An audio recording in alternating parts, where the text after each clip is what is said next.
So in all of my time as a coach in the amateur semi-pro scene of both League of Legends and Paladins Console, I actually found it intriguing to highlight some of the differences, first of all, between both of the games and how they play and operate, but then also my encounters with both different types of league officials and interactions with players as well.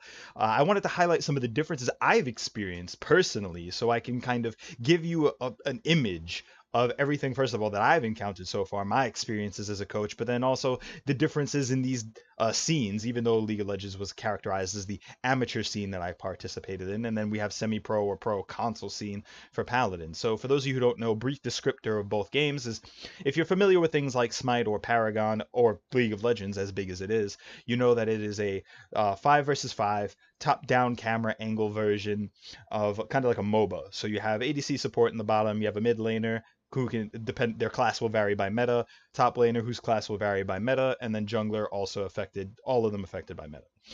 Um, Paladins, however, is more in line with things like Overwatch, where it's a first-person shooter firstly, classified as a MOBA, I believe, second. And it's this whole concept of, in Paladin specifically, a team of 5 versus another team of 5. And the types of compositions will again vary by meta, but something that is more traditional would be 2 tank, 1 support, a damage, and a flank, or two sort of damages, depending on how you want to go with it. Um, just to give the brief descriptor, right? So with League of Legends in particular, one of the biggest differences that I've noticed when it comes to the game itself between League and Paladins is that Paladins, like Overwatch and other games of its genre, tend to have like multiple maps. So in other words, you're not just looking at like how on Summoner's Rift in League of Legends, you get to see the same game play out, different with champions. However, the map is always the same, so the macro, in theory, is largely going to be similar, and slight differences depending on the composition that you run. Like, if it's a split push comp, whether it be 4-1 or 1-3-1, something like that, versus a team fight composition, might rotate differently around the map, might have better control of neutral objectives, might not be playing the split pressure game. Um, Paladins actually has a bit of a more flexible meta where the champions that you would select are going to differ map to map because some champions are just so outwardly broken or strong on a certain map that they can just be selected. They become priority. Now, granted, in the current meta as I make this video, there are certain champions that are just outright busted, so the ban phase is usually consumed. You have a lot of flexibility to work with. There are things that are prominent right now, like a vast array of champions. Talus has to be banned, but you can get things like the Imani. You can get things like the Victor on console. You can get things like the Leon on console, the Vivian on console. I believe on PC, there's also higher priority on things like the Cassie. I think Shaolin is even actually viable on PC as well.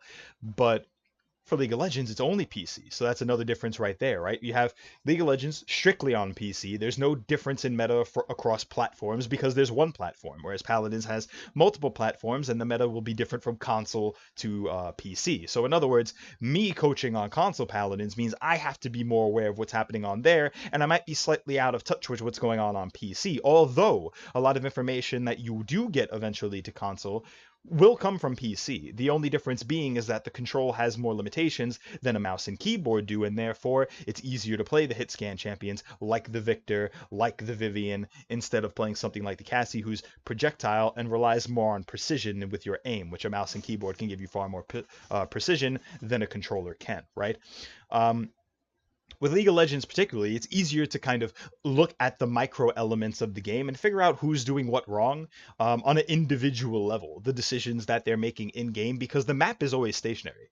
So depending on how you want to move across the map, that's never going really to change from game to game unless based on the champion that you're playing and the lane that you're playing or the role you're playing in general in League of Legends, correct? So in other words, you can look at the bot lane, stare at the bot lane, and see how they're positioning, how they're controlling the minion wave, if they're stepping too far forward, are they warding properly, because certain ward spots don't change, with only special caveats, right? If you're trying to ward for the enemy jungler, you usually put it in your tri-bush, or in the bush in the river if you're bot lane. The only differences would be if the enemy jungler was like Zac. Then you have to put it in unpredictable places, because he can actually slingshot from a decent range, right? So it's more based on the champions and less so the maps. You don't have that flexibility. Whereas Paladins, I think it offers, in conjunction with the two, it's almost like an exponential factor where you do have to consider not only the champion matchups, not only what you can pick on this map, but what counters it. And then will that pick work on the next map? And sometimes the answer might be no. Sometimes the champion's just so broken that it doesn't really matter exactly where you field them. And so you get situations where you just kind of get to pick whatever you want, sure.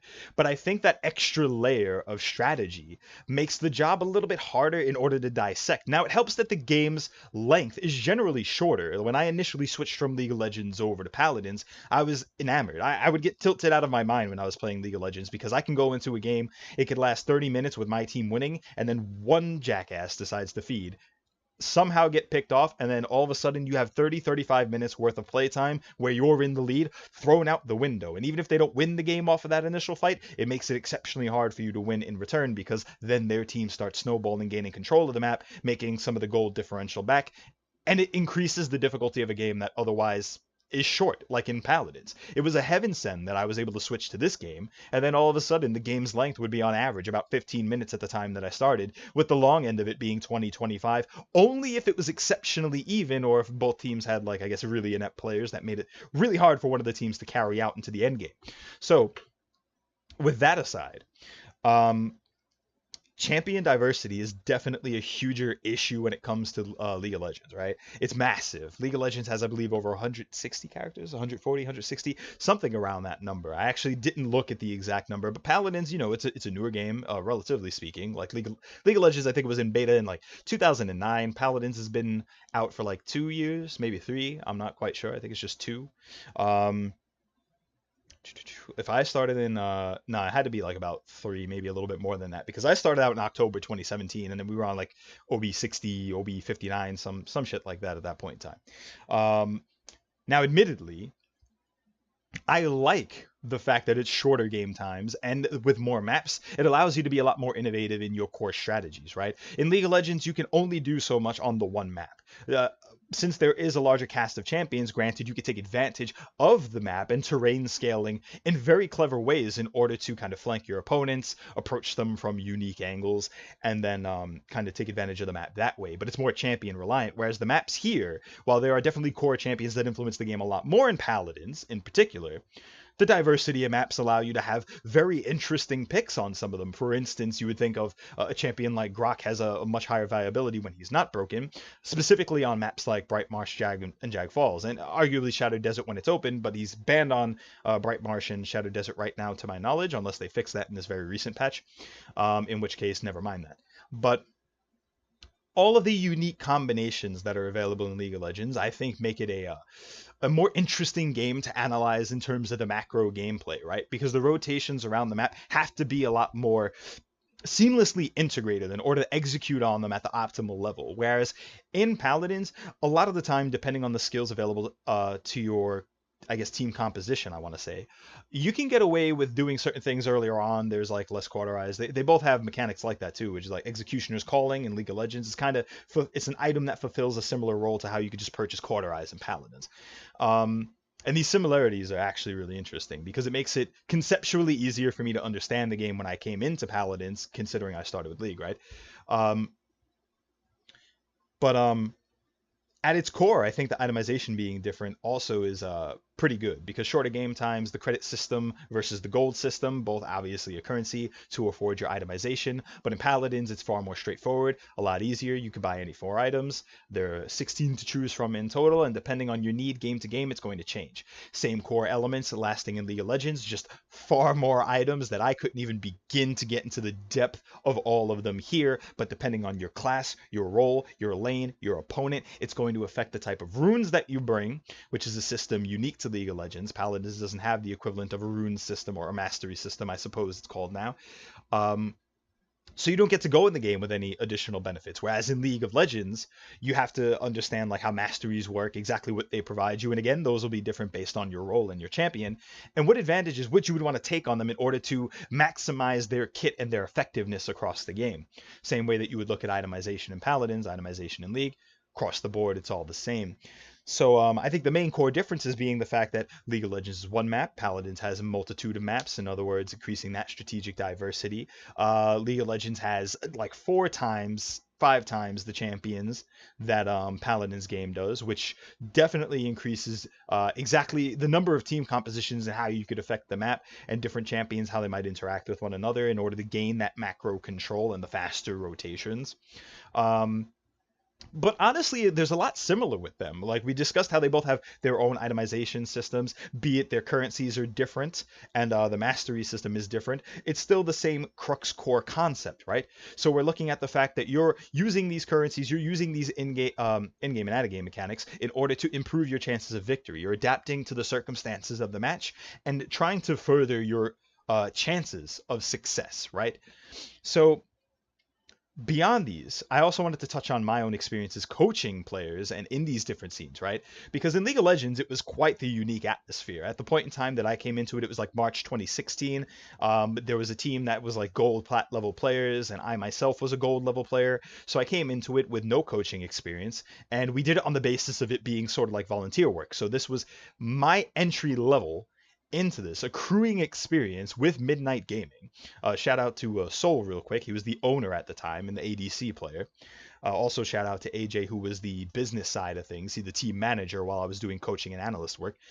And I would set up these intricate team documents, which, by the way, that's another similarity between the two games, is setting up these intricate team documents where you could store things like scrimmages, the results, data on opposition to see what they frequently play, see what's good into that, map to map, well, map to map for Paladins. In League of Legends, it was just basically kind of like highlighting different draft options in order to play into what you know the enemy plays a lot, in order to have a backup plan. You could bait them into picking what they're comfortable with and have a strategy against it, or you could ban what they're really good at if it's broken at the time, and therefore have them pick their second most played champion in whatever respective lane that it might be in, and reserve your if you're the second pick on the pick order, then you could reserve your counter pick in order to get something into that, really good into that, right?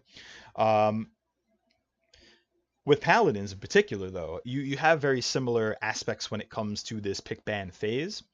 And ultimately, I think that Paladins is lacking a little bit in this pick ban. I think that League of Legends has been around for a long time. It's obvious that it would be ahead of the game in terms of how it implements things. But I think that Paladins game also can't afford to be as intricate with their pick ban because their champion selection is far more narrow, right? If we had a system like League of Legends has in particular, where you have first pick, second pick, I guess I'll do it in reverse so it's easier for you guys. So first pick, second pick, right? So first pick, they ban. It's 3 bans each. Then you get first pick. The second rotation or second pick gets 2. Then the first pick gets 2 more. And then the first part of the pick phase is over because both teams will have 3, right? So 1, 2, 2, 1. And then there's a second ban phase now, which was introduced a little while ago after a certain amount of champions were picked and they realized that, hey, we need more bans or this game is going to be broken. And so they did that, right? There was a second ban phase where each team bans 2 more champions each, 1 and 1, 1 and 1. And then it would be the second pick phase, which would be first pick. Wait, no, second pick picks 1, first pick picks 2, and then second pick picks the last one. So then you have your full team of 5. You have 5 bans total on each side for a grand total of 10. Whereas in Paladins, you only have 4, right? Two apiece. And they only have 40 champions versus like 160 or something like that. So obviously that's understandable.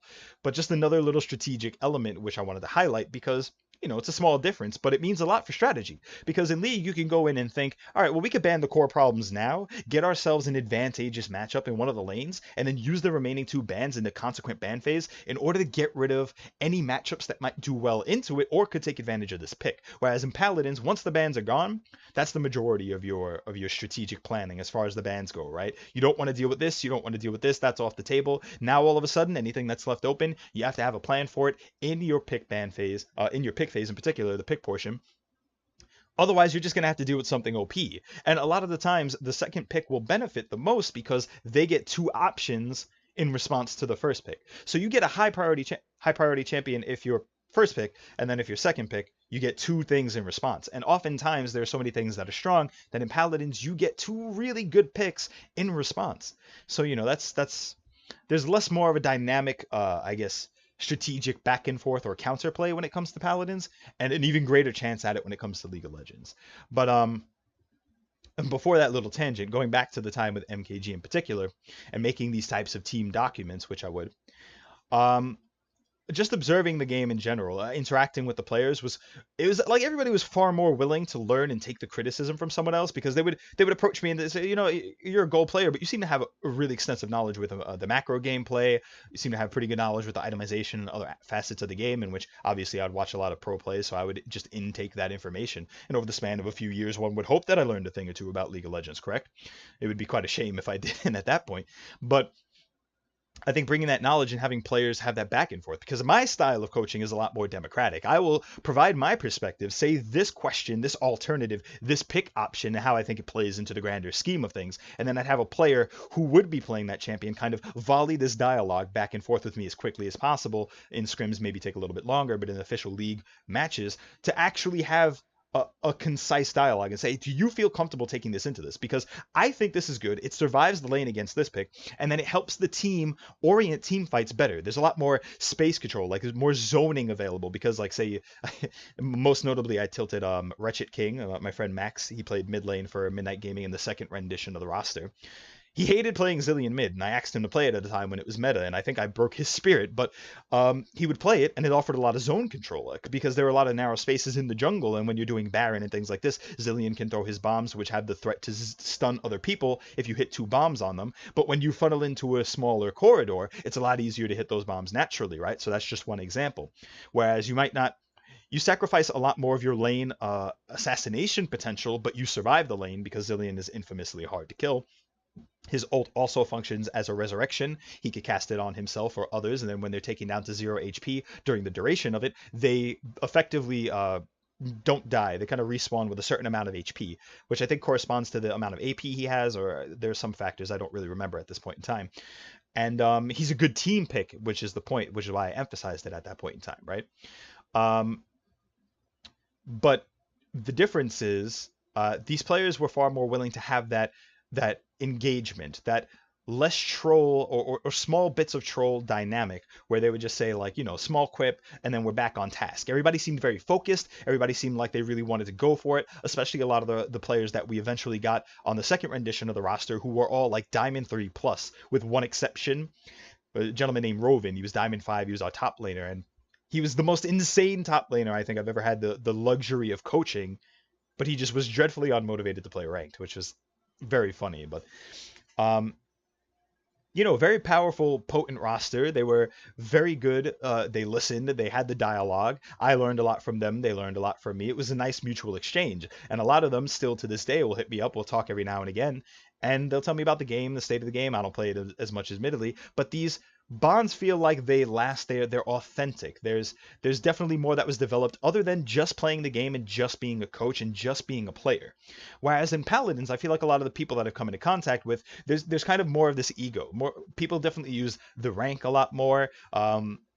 When it comes to more professional players, you might see a little bit of a chip on the shoulder because they've been to LANs or they've won some LANs, and understandably so, right? You're the most competitive, and technically I'm coming in as the position of an amateur who only has coaching experience, but not necessarily game experience in Paladins Console, right? So that's something that I accrued over time, because when I did start playing the game and I started marketing myself as a coach, surely I hit master tier really quickly within a month of playing the game, and I did it with relatively little resistance. I think I had about 60 games played total, with about 48 wins and then however many losses.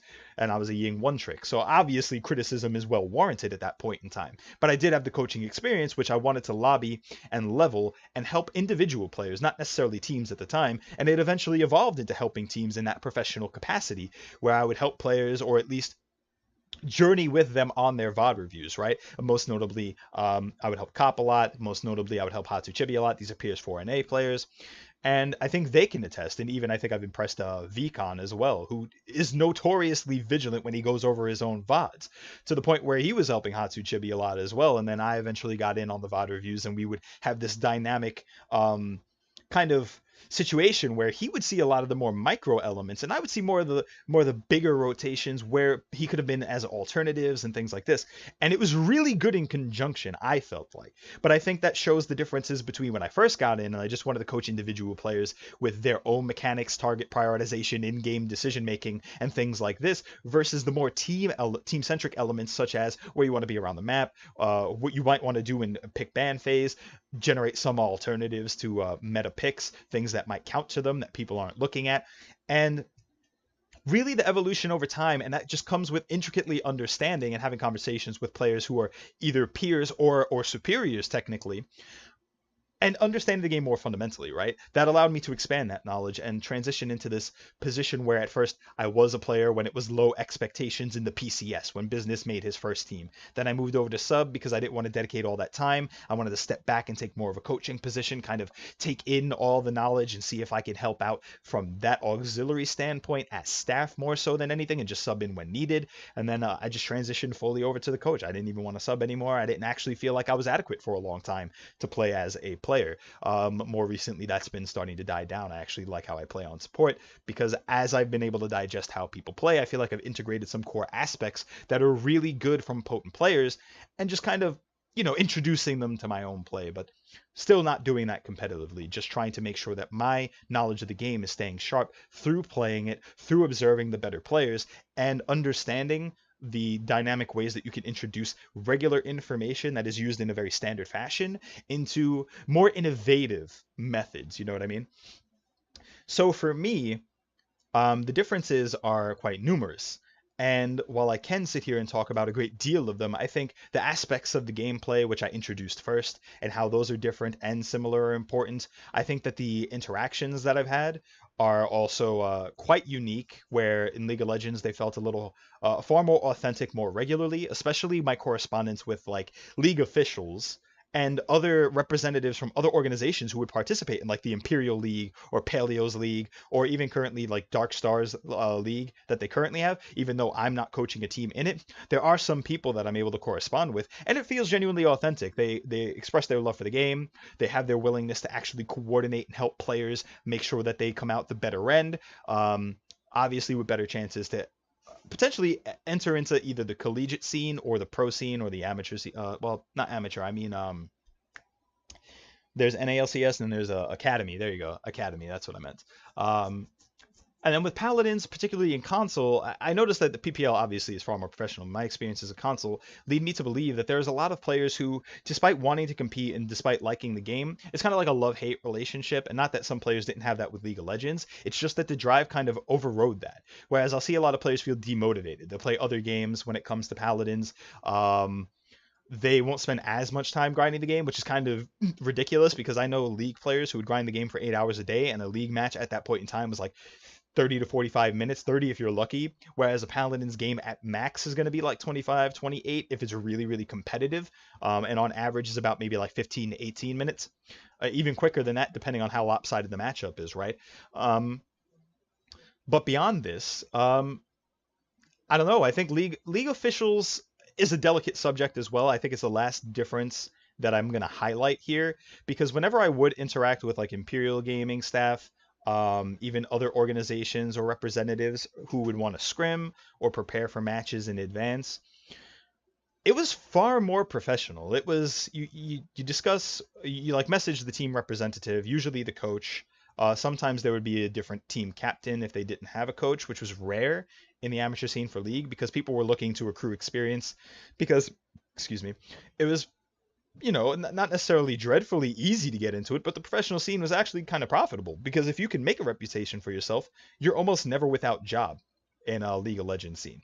So while hard to crack into, your longevity can be potentially quite long. I mean, even you look at some of the coaches that exist now, and they were players like back in 2011, 2012.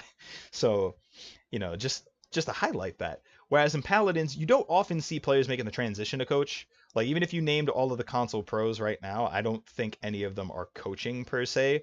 Not that they don't use their experiences in a similar coaching capacity. Obviously, they do on their own teams where they'll say, well, we've played the game for this long. We know what's good, so let's pick this. And that's why you have teams like Elevate or Flashpoint or Cyclone who are able to stay top of the table in their divisions because obviously they bring all that game knowledge with them. They're just still players, not transitioning to coaching full time. So I kind of consider it a weird situation where it's you just hearkening on that experience and kind of just ascribing it or implementing it into the game, right?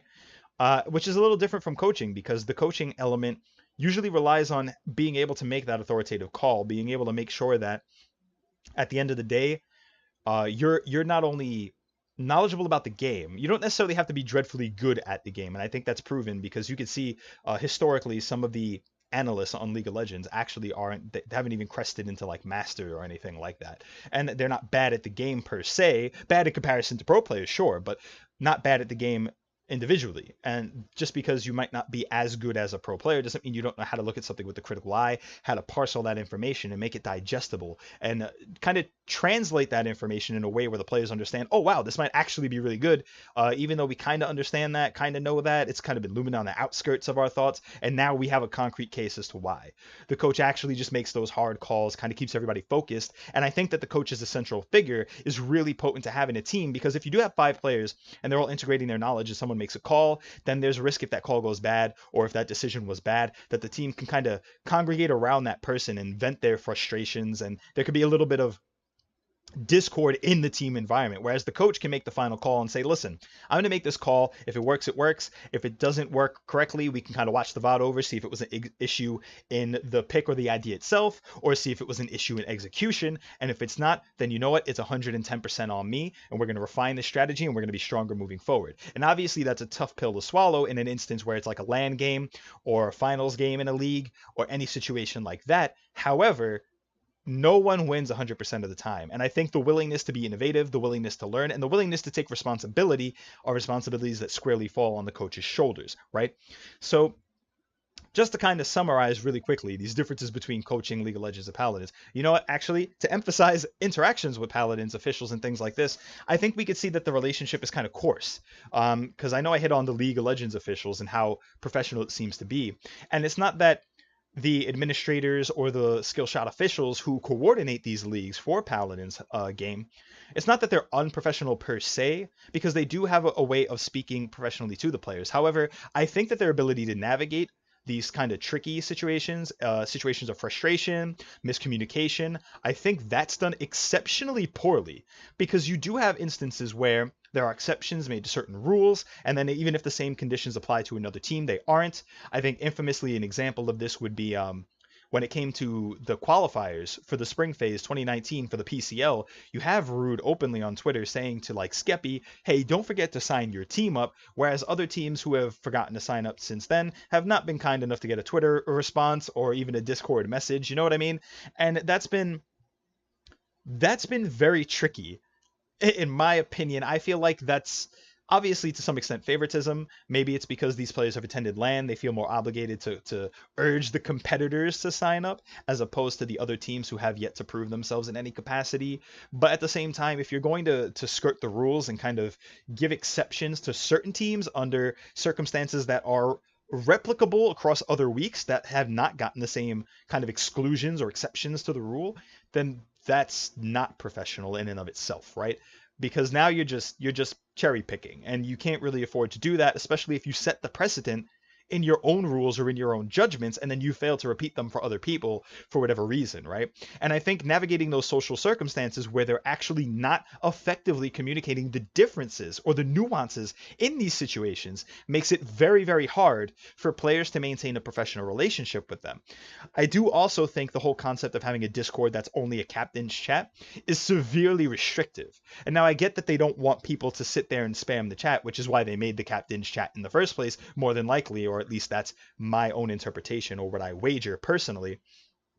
But at the same time, you could just make it so captains can interact in the captain's chat and have other players there that they could see everything, but not have the permissions to type. And I think that's imperative moving forward, because that honesty, should you have nothing to hide, having everybody being there to observe the interactions you have with players and also players with the staff, being able to have teams coaches come in and interact with them as well, or serve as the team captain. That would be a nice exception to the rule if you adjusted it or amended it so that you could have the team captain and also a coach who could be representative for that team together in conjunction, kind of like a captain sub-captain type of situation, or second in command, first mate, whatever the hell you want to call it.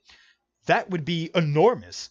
It would just make transparency a lot better. It could also help bolster interactions in a positive way, as opposed to this, we're making this ruling, if you don't like it, you know, tough luck, that's just how it is. I think that League of Legends, even on the professional level or even an amateur level to my own experiences, has these instances where league officials will communicate directly and say, hey, listen, we've gotten reports of this.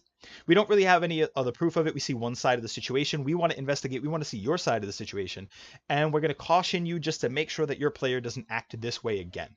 We're going to caution you to say that if this happens again, then you will be DQ'd. And to kind of give the forgiveness to everyone the one time, give them a little leniency the first time, and then make sure to emphasize that there will be further consequences. And that's one key difference between at least interacting with officials that I've observed from both of these platforms, right? For both of these games, these titles.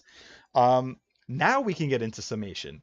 The core differences and similarities between League of Legends Paladins: one map versus many maps, League of Legends Paladins, many champions to encourage this, and also a unique pick and ban phase to encourage this unique strategic, I guess, interaction through that whole pick ban scenario for League of Legends, versus a kind of more straightforward pick ban. You still obviously have room to develop intelligence when it comes to it. However, it's not as dynamic and it's not as complex. It doesn't offer as much to the teams in terms of flexibility, right? You can also think about other core elements that they share, such as in-game currencies and the itemization that will vary from champion to champion, map to map, and matchup to matchup, in order to further your odds of winning and counterplay things that are kind of broken, right? Because you can itemize to mitigate the effect that they have. Beyond that, outside of it, when it comes to player interactions, I think there's a lot more professionalism, more focus to my experience when it comes to League of Legends scene. I haven't seen as much in the Paladins console scene, where people seem to get a little more demotivated a lot more quickly, at least in teams that are usually in like the lower half of the bracket. People seem to kind of want that quicker result as opposed to grinding up for it, which players on League of Legends, in my experience, have at least had the willingness to grind. Even if they got better offers, they would stick out through the split. They would say, all right, let's finish playing this. I'm going to cement my name here, and then I'm going to go over and explore this other offer, and in which case, no hard feelings, because everything's communicated openly. Whereas in the Paladin scene, players kind of get, again, demotivated. They kind of want the quick edge. They don't want to be the sub. They just want to be able to go beyond a main roster, and that player preference is fine. But sometimes intentions can be misconstrued, or the thoughts of the team can be misrepresented in order to kind of fix this narrative that makes the player look better coming out of it. And I think that the truth is ultimately what's more important, because eventually, if you do lie about that situation and it comes out, then you ultimately end up looking the fool, and it kind of makes this air of distrust around you, right? It mars your own reputation, not really the team's. I think orgs in general are also a decent distinction. There's obviously orgs in both, but I think that orgs are obviously far more willing to get into League of Legends. Maybe not the amateur scene in particular, but you see a lot of deals, a lot of investment in the professional scene, in the academy scene, and even I think the collegiate scene has some sponsorships as well, which is interesting. But luckily, we've been seeing this emerge in the console scene, so I'm going to count that more as a similarity, because you do have like Onslaught, you do have Flashpoint, who's been in there for a decent amount of time, you have Elevate, who's been in there for a long time, and that's pretty potent. That's a big boon. And then beyond that, when it comes to league interactions, again, League of Legends, I feel like there's a lot more professionalism there, a lot more transparency. The communication is direct, concise. There's a little bit of leniency for the first offenses, and then obviously more hardcore penalties as far as consequent breaches of those terms would go on. Whereas here, it seems in the Paladins console scene, it feels like admins and skill shot staff kind of a little wishy-washy depending on the situation, cherry pick situations where they will kind of excuse something, and then even if the circumstances are repeated, obviously just won't do it again. We've seen that recently, especially with like the DQs regarding like Stush Gaming and FTF over in PS4 EU. So that's ultimately the crux of it. I just wanted to explore those differences between coaching League of Legends and Paladins for anybody who might have been interested, who wanted a little bit of backstory or some of the things that I actually did when it came to League of Legends, or the amount of time I spent there and the things that I've observed. So all in all, that's that. So until the next one. Nice. Clicked end, didn't end.